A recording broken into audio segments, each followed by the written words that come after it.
Bonjour. Donc on va entamer notre TP donc avec la partie 4.2.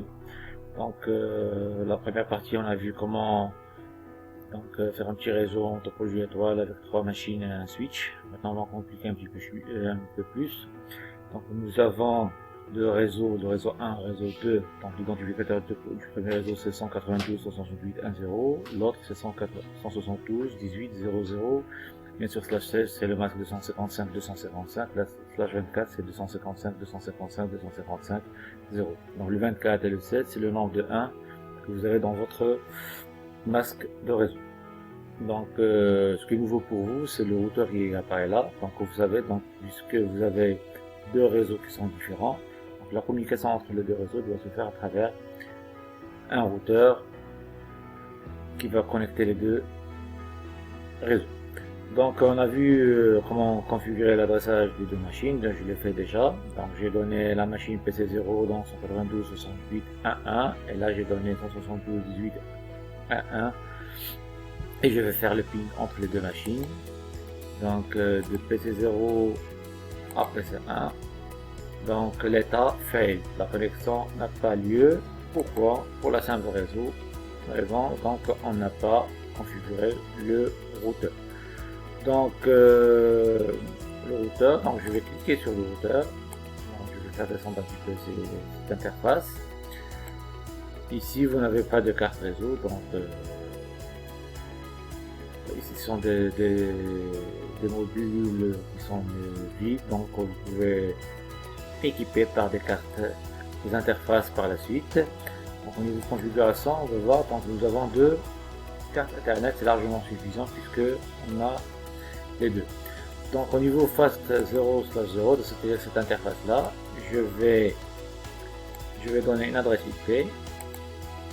Donc l'adresse IP, puisque cette interface fait partie de ce réseau là, donc je vais lui donner une adresse qui fait partie de ce réseau là, 168.1. Je vais donner la dernière adresse avec le masque et j'active l'interface. Regardez, une fois j'ai activé donc l'interface s'allume. Voilà. Je fais la même chose pour l'autre interface. Donc on a dit c'est 172.1.250.4. Donc je vais prendre la dernière, comme j'ai fait, donc je vais mettre ici 254 avec le masque de classe B et j'active. Voilà, donc j'ai adressé les deux interfaces. Donc au niveau de la machine PC0, donc au niveau de l'adressage IP, donc là vous avez default gateway, c'est la passerelle. Donc la passerelle de ce réseau là, c'est cette interface qui existe sur le routeur. Donc je vais lui donner, donc on lui a donné l'interface 168.1.254.